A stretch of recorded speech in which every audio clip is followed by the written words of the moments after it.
How's it going, everybody? So Dark Dimension 7 is going to be opening on the 20th of March, so it's very, very close. I figured we'd come out with some recommendations for DD7, but take these with a grain of salt, because things will change when a regular player is able to enter Dark Dimension 7, let alone certain sections. So do not race is what you should come away from this video, and a couple of ideas from characters that I'm definitely looking at, and a couple that I'm absolutely sold on, which I think a lot of people are going to be sold on as well. Hope you enjoyed this video. Just know that I did record this live on Twitch chat, and there was a couple content creators that got in here and started talking, and I had to backhand them. Did I get you hooked on the video? Hope you watched the whole thing. Bye for now. Alright guys, so here we are at the Dark Dimension blog, where it was announced that on March 20th, so it's only 9 days away, we're going to be able to enter Dark Dimension. But really, no. Because, I mean, do you guys have any Gear Tier 19 people? I know I don't. I haven't spent $4,000 or $5,000, $6,000, $7,000, $20,000 on the game last week. Did you? Well, if you did, turn this video off. Gear Tier 19 everybody, and you're going to be fine. But these are the order in which we're going to be hitting Dark Dimension. So we got no traits, City, Global, Cosmic, then Legendary, then Mythic. I don't really take the order into any account when I'm planning my roster, when I'm planning my characters that I want to bring up. The reason for that is if you aren't spending that kind of money, there's no reason to race into one section and finish that section to just sit there and twiddle your thumbs while you wait for the next section. That's not good planning. That's not a good idea. And I'm not going to bring characters like Stitcher or Trooper or Doctor Strange or Photon or Sabretooth or Wolverine just because they're cheap. Because again, I don't think that's the greatest planning, unless you're spending money to get through the sections faster. Like if you're going to get through the city section faster because you're bringing cheap characters and then you're going to spend money to help you get into global faster, well then that argument is different than, hey, I'm just going to be collecting my raid rewards, I'll be buying the passes, I'm going to be getting it at this sort of rhythmic pace Scopely has set out by doing the hardest content. If you're doing it that way, which is the way I'm going to be doing this, then I don't think you want to be like, take in those cheap characters, get through the section, beat the section, because why do that? When as opposed you can have an amazing Super Skrull earlier, an amazing Apocalypse earlier, an amazing, whatever X character that's going to impact your Crucible, your Wars, maybe a Legendary event. Why wouldn't you lean to those characters instead? All right, so that's sort of the philosophy I take when I plan out my Dark Dimension rosters. Anyway, with that said, let's get into the sections. All right, and here we are with the non-trait requirement section. Now, you might be wondering, why isn't he just taking 5 city characters so he can do the first 5 nodes right away? And the reason for that is because Dark Dimension 7 is not a race unless you are one of the very wealthy people who is racing to get through it. The node rewards, probably going to be very minimal. Maybe some diamond orbs they'll throw on there, some T4s, mega orbs. Like, it's not worth racing to get node completion, so you can sit there and stare at the global section for a long time and being like, I have these great city characters, and they're just not really impacting your arena, your Crucible, your Wars, the way some of these characters will. So these are the 5 characters that I'm going to be starting with. Apocalypse, Kang, Black Knight, Super Skrull, and oddly enough, Firestar. So I think 3 of these characters, don't need to say anything about 3 of these characters. Apocalypse, Super Skrull, Black Knight. So they're the 3 best characters in the game, not necessarily in that order. If I had to order them, it would be Super Skrull, then Apocalypse, then Black Knight. So let's talk about Kang. Now, Kang is the absolute heart and soul of the Master of Evil team. He needs to be so big to do what he needs to do. The damage bump, the health bump you're getting from Gear Tier 19 is definitely going to help that quite a bit. So he's going to be on this list. Also, plug and play value in War cannot be understated, especially with the Cabal team coming right now, and they need a fast villain to get a crit for them. So we might be seeing the emergence of Crit Kang, which is pretty cool because his opening ability does crit, and we'll have to wait and see. I don't think his passive will activate name or passive, but that'd be cool too. And then there's Firestar. Just like Kang, she's the heart and soul of that new warrior team. She's a cheap mutant character, and she does fit into our first section. But the reason I will be going for her as one of my first 5 characters is because she needs to be big for the new warrior team to function. That new warrior team is already struggling in Cosmic Crucibles. They need to be big. Her bleeds absolutely fit that role. But as you might see, we got 2 mutant characters here. We have 1 tech, 1 skill, 1 bio, so that leaves out Mystic. I'll be working on Robbie Reyes as my 6th character, but because he's the Mystic character, he'll by default be getting gear faster. So he'll probably be done before Firestar, and then that'll be my 5, I suppose. Some characters that you thought might have made this list, not named them, would be the city characters, and we touched on that already. I'm not racing for city characters. I think that's stupid. All right, let's move on to the city section. All right, so the second section is going to be our city section. So we get a little bit of overlap from the non-restricted. We got Robbie Reyes coming in here. He costs 3 pieces. Great Crucible character, great War character. The Secret Defenders are starting to fall off a little bit, but Robbie Reyes is such an amazing character with that turn bar that he gets. All the damage he does, the unavoidable, the perma-kill abilities. And yeah, he just got a little bit of synergy with Mephisto. He's kind of the only Ghost Rider that I think is worthy to be pulled off and put with Mephisto as like a 1-2 punch. Not that Mephisto needs a 1-2 punch. He is kind of the 1, 2, 3, 4, 5, 6, 7, 8 punch. But I think there's a lot of interesting ideas there, and he's just a really fun character. So Robbie makes the list. Vulture, Spider Slayer, Kraven, I'll make the list. We got some Sinister 6 and 2 Superior 6 characters.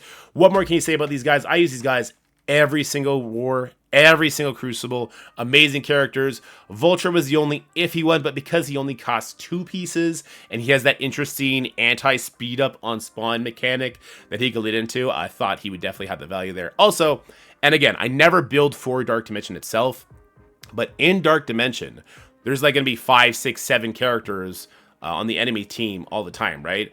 If 4 of them are heroes, then he's going to get 40% speed bar on spawn. He's going to go fast, and he can help sort of lay the groundwork by covering the enemy in slows, letting your other character go fast. And this team, these 5 characters rather, they go very fast. We got, what, 128 Robbie. Vulture's kind of out there because he's going to have that speed bar. Slayer, I think, is at 125. Kraven at 126, I believe. Or maybe Spider Slayer's 124. Kraven's 125. Either way, they're in the 120s. And then Firestar at 126.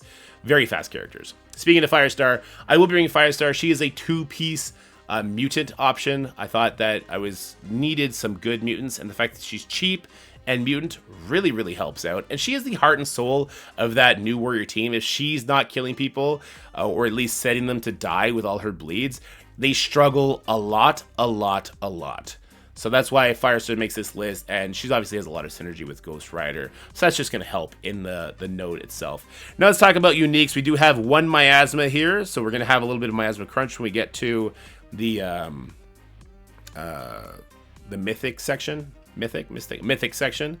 We got Hammer Tech on Vulture, Hammer Tech on Slayer, Kraven, I don't even know what Kraven is. He is the Molecular Cloth, and then Firestar is the Ballistic Weave. So a nice little spread here. Now, some people are going to say, you got 2 Hammer Tech characters in the second section. What are you thinking, Dirk? You're stupid. You're so bad. Stop thinking that you need to race through Dark Dimension 7. This is a smooth brain approach to this mode. There is no reason to race cheap characters that are bad or are only good in Dark Dimension so that you can beat the city section in 3-4 days and then sit there and stare at the global section, which you cannot enter for a month. That is dumb. Do not build for Dark Dimension.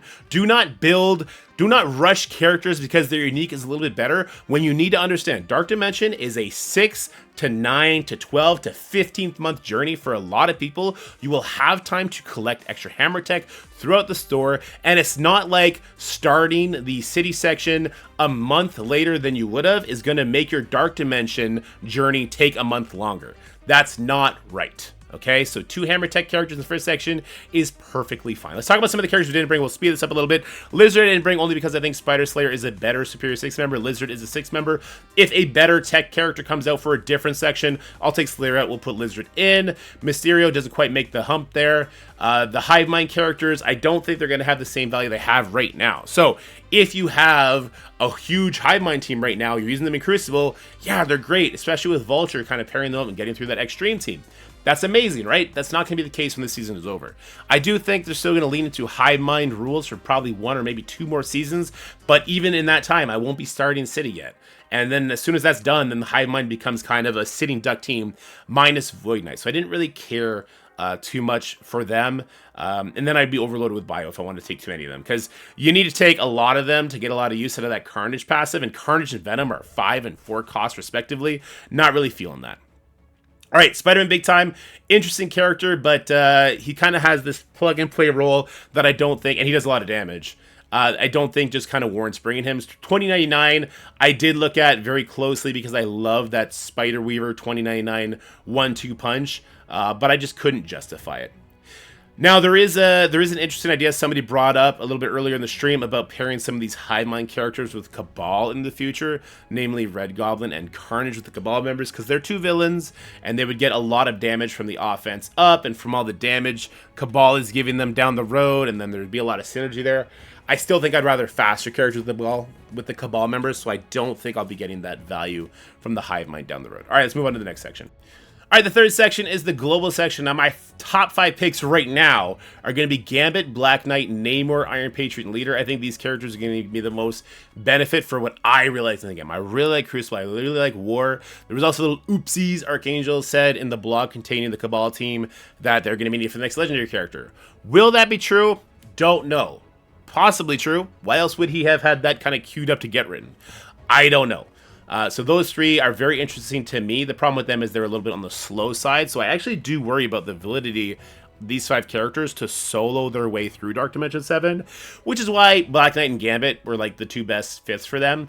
Obviously, Black Knight, top 3 character in the game, Gambit doing pings, so even if this team is so slow that they never get turns, well, every single time I boot up a match, Black Knight is going to take his hits while he's still alive, Gambit will do his pings, and we'll go from there.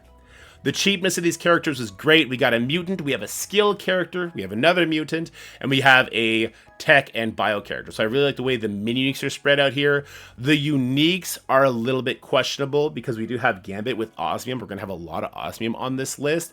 And then the other 4 are actually really good. So Black Knight is Arcane Magic, which is the same as Mephisto, so you're going to want to make sure you don't do any other Arcane characters, so you're ready for Mephisto.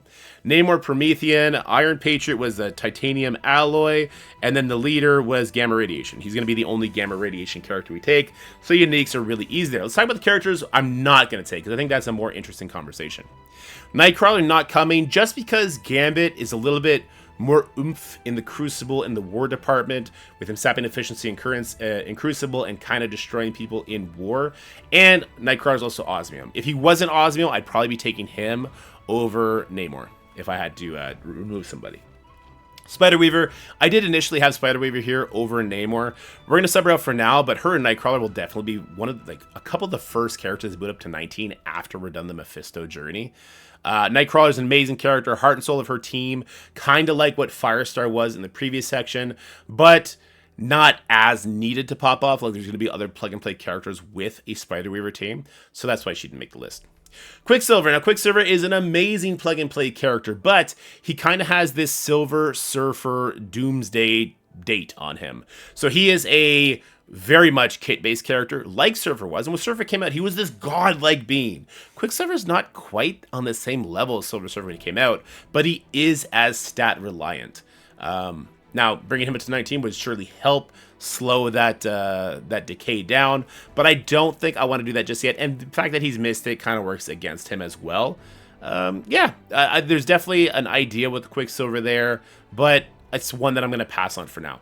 The rest of these characters are all very subpar. I was also leaning towards Darkhawk as a potential character, just because he is a good tech character. When the incursions difficulties 1, 2, 3 being released, idea of powering up your Pegasus is nice. Which also brings us to Iron Man Infinity War. I thought about him as well because he is kind of the second fiddle on that team next to Pegasus, but he's Osmium, so he got the bench there. And then a lot of the other great global characters we want to bring, they're all Mythic. When we get to that tag, obviously we'll talk about them. All right, our fourth section is going to be the Cosmic section. I think I'm going to lose a couple people here, but hear me out on this one, all right? We got Kang, Val, Icarus, Void Knight, Deathpool. Kang, I think, is definitely a no-brainer. Heart and soul of his Master of Evil team. In fact, without him, there is no team. In fact, with him not being super big compared to whoever he's facing, there's still no team. Master of Evil is struggling. But Kang is a great plug-and-play character, will remain to be a great plug-and-play character for a long time. And he's going to absolutely decimate the Dark Dimension nodes. So Kang obviously makes this list. I don't think that's going to be contentious. Vol. I think I'm going to lose some people here because I told you, like, don't build for Dark Dimension. That's stupid. And then all of a sudden I'm putting Vol on this list, who's an Osmium character. That's bonkers. That's crazy. That's bananas. Except they just added Incursion 2 difficulties 1 through 3. So I do think the Bifrost team is going to need a little bit more oomph, a little bit more damage to handle those new sections. I think that having her bigger is going to help you and your alliance get there. So that's going to be helping you kind of fuel your further Mephisto journey. Also, I'm not sold on the idea that Vol won't be on the next Mystic team. Maybe they're then going to make a new Asgardian team that's going to have Odin, whatever the case may be. Because they love their Scopely original characters. So maybe we'll even get a Cosmic Crucible team down the road that's going to have Vol in it. I don't see Vol getting benched from this game. She's not going to have like the Silver Surfer treatment where she becomes useless and stays useless. I don't think that'll ever be the case. All right, we got Icarus here. Icarus is the character I'm least attached to. I'm very open to the idea of him getting kicked off this list very, very quickly. The only reason he makes it for now is because I use him all the time in War and Crucible, and that's great. Now, you might notice there's no Cersei here. Well, you can't bring Icarus and not Cersei. Who makes these rules up? That's stupid. That's not true. You can bring in one Eternal and not the other. That is, again, a smooth brain approach to this. You don't need to build up synergy in Dark Dimension to have synergy in the mode that you're going to play 2 times. That's not true. Cersei is garbage outside the mode. Hey, but Cersei's the better standalone character. Like, she has cleanses and she has a stun. Cool story, bro. But when you use these characters in War and in Crucible, are you worried about Cersei landing a stun? Or Cersei cleanse? Or Cersei dying? No, you're worried about Icarus, who you're going to make go before the enemy team, one-shot the enemy team before they get to go. Having the Gear Tier 19 Cersei and a Gear Tier 18 or 17 or 16 Icarus doesn't help you with that. Use your head. You want Icarus huge in War. You want him huge in Crucible. I'm sorry. I've been fighting with my Twitch chat all morning because of this, okay? Icarus is on this list for now, but I hope and I am open to him getting replaced a little bit later. All right, he's on this team because he doesn't need to do anything on this team for Vol and Kang to carry to the win. All right, but then we have Void Knight, who's going to help as well. He is a 3-cost character. He's going to be an Alien Sporus character. He's going to be the only plug-and-play character for the Hive Mind team that I know is going to get a lot of value down the road. 25% speed, opening ability that has 5,000% focus, is unavoidable, puts an ability block out there for 2 turns, and strips all the other positive effects. Bonkers good character. Bonkers good character. He's going to be huge, and we're going to use him a lot more down the road. Then we got Deathpool. Hey, this is the 3rd character that you guys are probably questioning me. What the heck? Blah, blah, blah, blah. You're wrong. Deathpool is a Scopely original character. She's on the New Warriors team. When she does her spread off of Firestar, it becomes her bleeds. They now scale off of her damage, so you're going to want a bigger Deathpool. Also, there's a Deadpool team coming around. Do you really think the daughter of Deadpool is not going to be on that team? Come on now. Stop it. Stop it. And she's Miasma, so there's another Miasma character that we're going to have to deal with. That's fine. All right? It's fine. Let's move on to the next sections. Now, let's talk about this. Who didn't make this list? Gamora didn't make this list because Infinity Watch. The other 4 characters didn't make it because they're not part of the section. Photon didn't make this list because she's kind of on the Secret Defender team in War, which, I mean, I really like her there, but not enough to bring her to Gear 219. Infinity War Thor, I mean, it's Nova and 4 training dummies in War, so building up bigger doesn't really help too much. Hela's way too damn expensive on the mini-unique front, and all the other characters kind of suck. The Cosmic section, when you strip it of the legendaries and of these new Mythic characters, looking a little bit thin. Oh, Dulom is saying Stitcher, so don't listen to Dulom ever. In fact, if you're subscribed to him, unsubscribe. I'm just kidding. I'm just kidding. Don't do that. Don't bring Stitcher. It doesn't matter that he costs 1. Why are you racing through the Cosmic section so you can stare at the Legendary and the Mythic section forever? Why? Why are you racing? What's the hurry? What's the hurry? 20% damage? Okay, I changed my mind. Unsubscribe from Dulom. Let's go to the next channel. All right, the second last section, we do have the Legendary roster. So I'm going to be going with Red Hulk, Nova, Green Goblin Classic, Black Cat, and that's it. I'm actually going to wait for the next Legendary to be announced, and maybe even the next Legendary after that. The 3 characters I'm 100% sold on are Nova, Green Goblin Classic, and Black Cat. Plug and play value from Nova, as well as being the only character that matters on his team in War, is going to make a lot of value from that character. Green Goblin Classic, both in War and Crucible, enough can't be said. Black Cat, she's going to be an amazing plug and play character. In the event Secret Defenders does not stand the test of time in War and Crucible on the defensive side, then she will be a plug and play character. Turn 1 stun, 131 speed or something. Like, she's a very, very fast character with trauma and everything. Turn meter rewind, can't be rewound herself. Very, very good character. Red Hulk. Red Hulk would be the character that goes off this if there are 2 legendaries that come out by the time I reach that section, because the new legendaries are just going to be better for sure.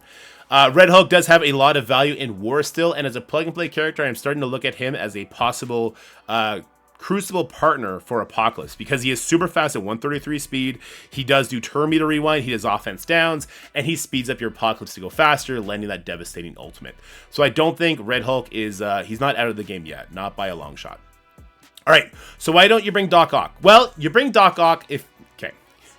You don't bring Doc Ock. Sorry, I got into a fight with a Twitch chatter who just is a very, very special person. Doc Ock, you do not bring Doc Ock because he costs 5 tech pieces, and although he'll give you some synergy with Green Goblin in Dark Dimension 7, you don't build for Dark Dimension 7. You do not build to finish the Legendary section 3, 4, 5 days, even if it was 20 days faster. You don't build to finish your Legendary section a little bit faster so you can sit and wait at the Mythic section for an extra month because you used all your tech gear. Now you can't do Doom. You don't do that. So that's why Doc Ock doesn't make the list. Morgan Le Fay doesn't make the list because she's definitely falling off. I do think you'll see a lot of Gear Tier 19 Morgan Le Fays after the fact, but not on that journey. Rogue would actually come before Morgan Le Fay, in my opinion. Lots of synergy with the Extreme team. Her, Red Hulk, Morgan, and Apocalypse, I think eventually do become a team. But we'll have to wait and see how that goes. Omega Red, this will be the first Dark Dimension that Omega Red gets sat in, but we only really brought Omega Red in the last Dark Dimension because they didn't let us bring in Horseman. So though he is an amazing character with percentage, lifesteal, ability blocks, traumas, turn meter rewind, he does not kind of have that value still in War and Crucible that you would want from a character that you're racing to put Gear Tier 19 on. Adam Warlock definitely doesn't make this list. Shuri, no. Fury, way too expensive. And Invader Team probably going bye-bye in like a month, 2 max. Magneto, Archangel are dead characters. Ebony Maw is a dead character. Phoenix is definitely a dead character. Like, she just got a rework, and it was nowhere near what she needed to be to have the value that you want a gear character. But as you can see, mine is still Gear Tier 15. We will never waste teal gear on her, even though we have a lot more teal gear now, because it doesn't really help. What her rework was, nowhere near it. Jubilee, now there is an interesting conversation to have with Jubilee, being that she is a legendary character that just got a rework. She's very good with the Extreme team, but I don't think good enough to make this list over somebody like Red Hulk. And the other 4 characters, as of right now, are absolute garbage. Hopefully one day we'll have the Fantastic Four rework we all deserve.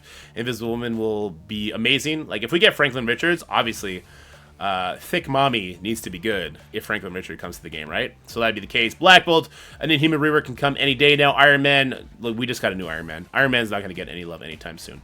So that's going to be it for the Legendary section. Let's move on over to the Mythic section. And then the final section, the Mythic section, I think this is a no-brainer. We're going Apocalypse Kestrel, Super Skrull Dormammu, and Dr. Doom. This will only change if we get a new Mythic character added to the game, not named Mephisto, which I don't think will be the case. Ultron, he could be Gear Tier 25, 26, 27. He would still get subbed out of that Masters of Evil team just because what he does is too slow. He actively counters himself against teams like Extreme or Unlimited, where there's a Gambit who's pinging people when his bots are taking turns. Ultimate's a trophy carrier that it might as well not exist. And Mephisto, you should be able to bring Mephisto on your second run because he's only Arcane Tome, and we only bring in one other character like that. Alright guys, I hope you enjoyed this video. If you did, make sure you like, share, and subscribe. Subscribe to all the great Marvel Strike Force content creators, even this guy. And as always, stay happy, healthy, have fun, and I'll see you guys in the next one. Bye for now. That's it for the video, guys. I hope you enjoyed it. If you did, make sure you like, share, and subscribe. Stay happy, healthy, have fun, and I'll see you in the next one.